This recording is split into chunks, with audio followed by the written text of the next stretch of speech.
to another Tumblr box with me and him, Level 42, Far Corporation, and so many other bands tonight. For starters, though, we start off with one record, which is the biggest selling in the world at the moment. Number one from all of the commercials.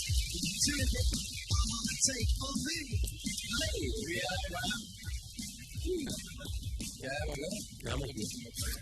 Nei da, det er slett ikke de engelske popene Van det dreier seg om. For første gang noensinne er det nemlig norske popene verdenspoppen og introduseres i verdens kanskje viktigste popene Top of the Pops i norsk pop. Selvfølgelig, det dreier seg om A-ha. Og i dette programmet skal vi se tilbake på noen av de mange høydepunktene de tre guttene har opplevd fra det første gang ble presentert i Lørdagsvirkelse til i går det der på Vikingse med spillingspris. I mellomtida har A-ha sett et Kristin Norge som nesten 3 av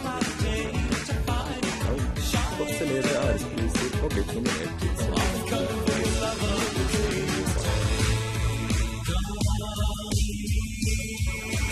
Men veien fram har ikke vært så kort som det kanskje kan bli. Mange firehånden går mot marked. Hadde mange års slit bak seg som og første opptreden i TV var i Lørdagssirkuset i oktober 1984. Sies at det er budsjetter på 20 millioner for å lansere dere. Stemmer det? Det høres voldsomt ut. Det høres bra ut. Ja. Er det mest musikk eller mest business for dere? Det er bare musikk for oss. Så dere... Det som tar seg av business-siden med oss. Og litt av de 20 millionene, håper vi. Skal bli deres, ja. Vi er manager som tar seg av musikken, så tar vi businessen. Klarer dere å bli verdensberømt, tror dere, med all den hjelpa dere har fra plateselskap og manager og...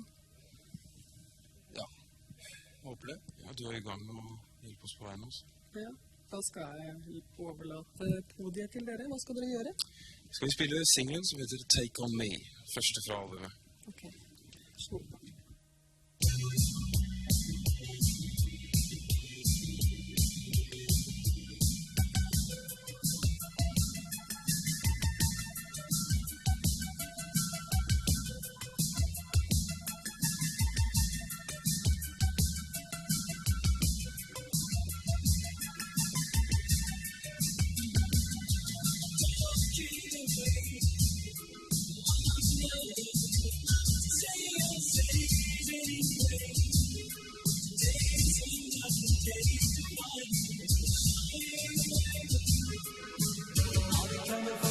Denne utgaven av Tekstene var slik det første sakene ble diskutert av spillingsinstitutter. Da femte platenskapets hovedkontor i USA, som mange toppstoppband har en av sjefene ville lage en video som det vanlige skulle sett ut som trekker en jente fra virkeligheten tegneren Michael Patterson og videoregissør Steve Bannon, kjent fra Michael Jackson-videoen, 3 måneder senere, og mange måneder senere også, var videoen ferdig. Alle sammen.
I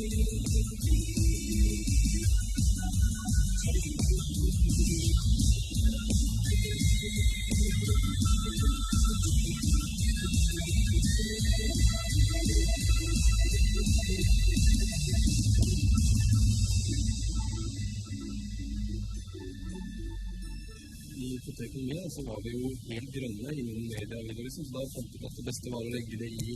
Når vi så det gikk riktig vei, liksom, vi så at de hadde peiling på det de drev med, de som jobbet med det, så var det ikke noe vanskelig for oss liksom, å legge det i deres hender. Mens videoen skapte seg i USA, ikke har gjennom sporten for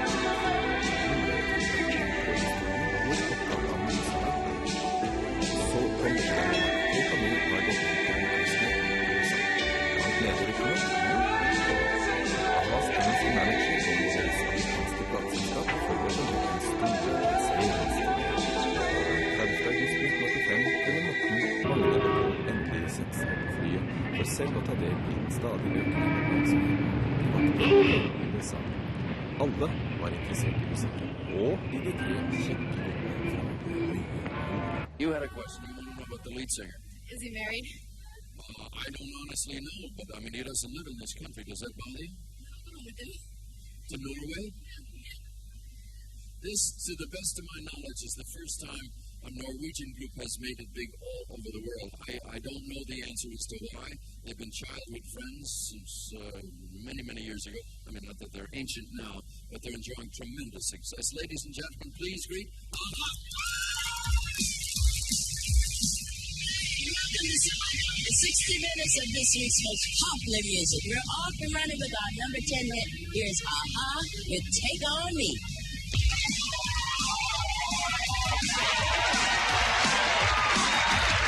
Det som er prøvende i at vi har nye erfaringer og nye venner, som Diane Roger, og Paul Young. Borte var vintertallet øvingslokaler i Asker og dager uten kjønner i Oslo. Nå, utfordringer, senior,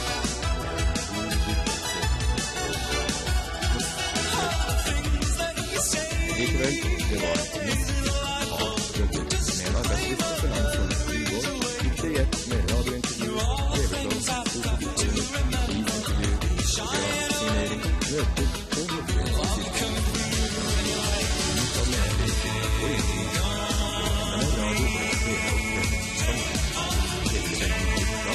Som i over 30 år har ledet drømme American Band.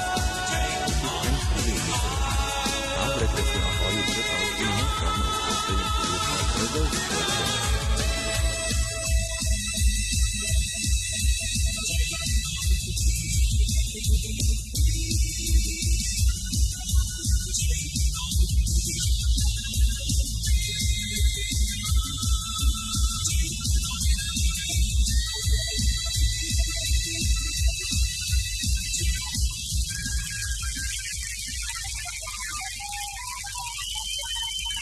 Gentlemen, thanks. Come over here, please. Martin, come out. Paul, come up. Hello, Gina. Say hello to Gina. Welcome, my dear. We're going to neglect you because this is just, I realize, she does not travel with you gentlemen all the time. Yes. Somebody wanted to know if Gina is a permanent member of AHA. We hope so. No. I don't want to break this to you, gentlemen. I think she has other plans. This is sort of a sit-in thing. I am confused because your English is English, and you are Norwegian. Does everyone speak English in Norway? What do you mean? Do you sing in Norwegian when you go home? Well, I don't always sing, but I sometimes. If you were to do this material at home in concert, you sing it in English? No, this song is English. Would the audience appreciate it there in English? Oh, yeah, most people speak English in the way anyway, so, yeah. May I ask you, Paul, why you ended up in London? Why did you stay in Norway to pursue your career? Why don't you ask Morten that? He's much better. Oh, he's bad. He's this tall, silent type. Why England? Because the others went, and I just joined them. I went with them. England is, you can't really make it in this sense in Norway. It's too much, it's much too small a market, really, 4 million people and no money to... We always listen to English and American bands when we were kids, so we wanted to move to England to compete with bands in the rest of the world. What was the hardest part about the period of time in England before you got your recording contract? I mean, apart from having no money. That's always the hard part. Was it the waiting, just waiting and waiting? The waiting, all the fish and chips or something. Did you eat a lot of fish and chips? Did we? I did. You didn't. We went back twice to retrieve you. What was the purpose of going back to Norway periodically? To get money. We couldn't work in England? Couldn't work in England? That's not true. We've supported ourselves all the time, well, except our managers have actually, since they picked us up. But we made some money at home, saved up a few bobs, and went to England, and it was enough. It's exciting now, though, what's happened. Are you going to tour the United States now or later? Probably after Christmas or springtime. In the meantime, you'll travel about the world and do a lot of television. Gentlemen, the next song. Tilbake i London spilte A-ha inn videoen til The Sun Always Shines on TV i løpet av og den 9. oktober kom gledesbudskap. Take On Me var gått helt, A-ha var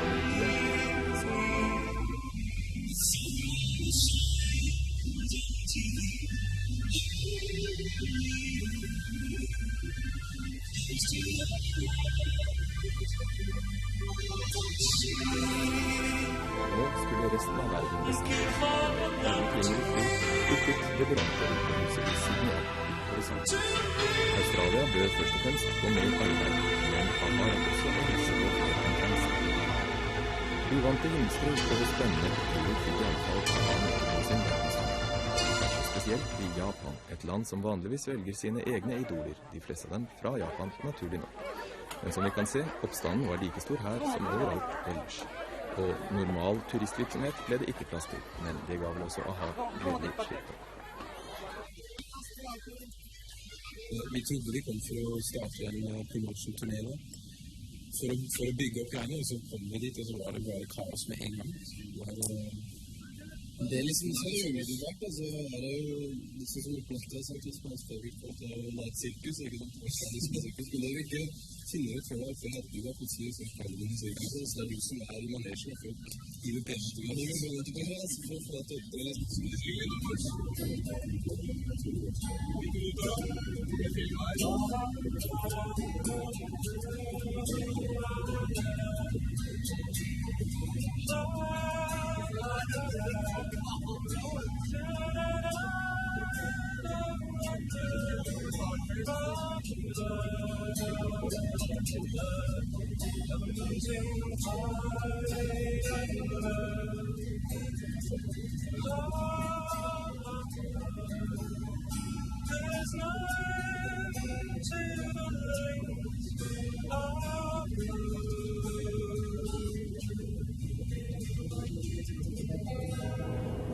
Fra Japan gikk reisen tilbake til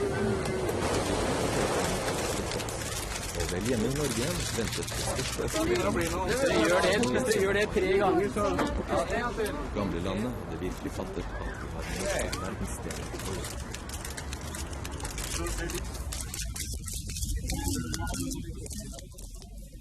Hva har dere gjort siste uka? Husker dere alt? Kan dere gjenskape det? Spilt 1 dag. Vi var i England 3 dager, og vi på The Pops. Det var i går, da. Det var i går. Så kom vi en brev fra Japan. Ja. Rett før det, liksom. Så det var 2 dager fri til å catch up igjen litt siden. Jeg har giftet meg for noen. Det var du som holdt på det. Jeg trodde ikke det holdt på Agnete. Det var derfor jeg måtte komme hjem. Jeg trodde ikke du gjorde ferdig teologistudier. Det er jo et voldsomt race dere har nå, da. Hva gjør dere for å greie å henge med på dette her? Hva vi gjør for å greie? Du får liksom... Jeg ler av Agnes, så ler han av på, og så ler på av meg. Sånn holder vi liksom. Det var så mye av meg. Altså, du får, ikke sant, det er veldig slitsomt, men du får litt adrenalin av å jobbe så mye også, liksom, så det blir... Du merker ikke før, sånn som du kommer hjem nå, liksom, til Norge, så merker du hvor putt egentlig er hele kroppen er sånn. Når du kommer hjem, sånn som når jeg kom hjem i går fra England, så gleder jeg meg til å komme hjem og slappe av. Men da har jeg så mye adrenalin igjen i blodet, så jeg Og i kroppen at jeg greier ikke å slappe av, altså det er nødt til å gjøre noe annet. Det tar noen dager å greie å begynne å slappe av. Når dere lanserer sånn også voldsomt, hvor mye av det som skjer med dere bestemmer dere selv? Jeg har prøvd å holde inn den førsteplassen, men det var det var egentlig lite selv. Med T-skjorter og det som skrives. Synes dere alt må liksom gjennom oss da, for å komme ut noen steder. Vi har jo selvfølgelig folk som jobber med de tingene, for vi kan jo ikke ta alt. Nå skjer det. Vi har heldigvis folk som er veldig gode til å gjøre det de gjør. Vi sier det at vi ikke personlig tar del i eller gjør og stå for alle de tingene. Er det ting dere sier helt nei til, selv om det er skjer? Ja. For eksempel å spille inn TV-program til Sør-Afrika og en del sånne ting som vi blir spurt om hele tiden. Samtidig noe av det farligste for en hvilken som helst karriere innen dette her er overeksponering. Og det er det du må veie opp. Altså. Og det er lett å bli oppfattet som et produkt, ikke sant? Hvis det virker som du har liksom kjøpt og solgt av en eller annen klesfilm eller et eller annet sånt, ikke sant? Det er ikke vi interessert i. Men sånn som med dere, så vil det jo komme ganske mye penger inn i bildet etter hvert, og da vil dere vel også få disse ganske lukrative tilbudene? Det er som å skjære gjennom og si nei til de som du ser som er en skade.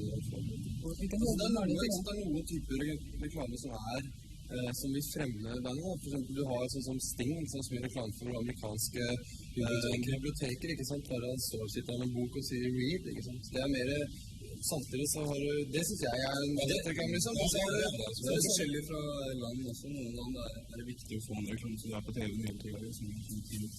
Hvordan stiller dere til sånne hjelpeprosjekter, da Band-Aid og... Det kommer ikke helt sikkert å bli involvert i etter hvert, men vi er jo så ferske nå, så det har nettopp skjedd egentlig der, så vi er nødt til å få litt mer erfaring på baken egentlig, før det blir snakket om det egentlig. Altså. Det er jo allerede noe på gang der, altså, men det er jo langtidsprosjekter. Altså. Plutselig er det viktig at ikke liksom, de tingene der blir en sånn motsak som liksom akkurat nå er i vinden, altså, men at det liksom har en... Ikke sant? Det blir plenty av muligheter senere for oss til å... Ja, plutselig så oppdager du at du tjener nok penger til at du kan forsvare og fortsette med dette. Altså. Du kan slappe av litt av nedenfor seg. Altså. Nå kan du fortsette videre uten å tenke så mye på det. En annen side som er like viktig, som vi kan sammenligne egentlig, det er at du vil bli spurt om å ta del i idealistiske foretakene, altså, som betyr mye for deg. Plutselig så er det en situasjon hvor du kan faktisk gjennomføre det. Altså.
USA som etter Norge først falt for AHA, ikke England, til tross for at det var der de opprinnelig forsøkte seg. Men England følger nå godt etter, og AHA presenteres i spesialprogrammer, mens platesalget går upåklaget. Her ser vi hvordan engelsk frokost-TV presenterer dette. The success has been phenomenal. With it has come an endless round of photo sessions and interviews, and they've already been voted the best newcomers in 1985 by the biggest selling pop magazines in the UK. With that come the fans. The trio from Oslo are already heartthrobs of teenage girls across the nation. Og AHA fikk æren av å bli invitert som det eneste popbandet til å spille for dronningen av England i et program med unge talenter.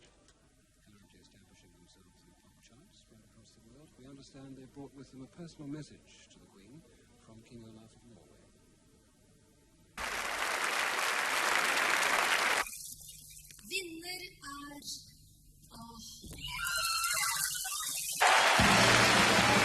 And the winners for Harald Stellerman. The winners are Morten, Paul and Max.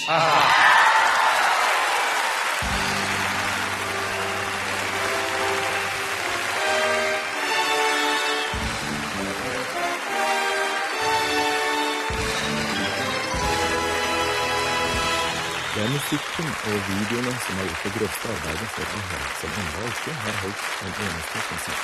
Kanskje skjer det til høsten. Videoene har vært kommunikasjonsmidler. Først den grensesprengende Take On Me, så den mer dystre The Sun Always Shines On TV med opptak i St. Albans Church utenfor London. Men det stopper selvsagt ikke med det. Vi kan nå, som det første TV-selskap i verden, bringe premieren på video nummer 3 fra AHA. Sangen er Train of Thought, og ansvarlig for videoen som denne gangen er i svart-hvitt, er tegneren Michael Patterson, som også tegner til Take On Me.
Subway home. A distant radio whistling tunes that no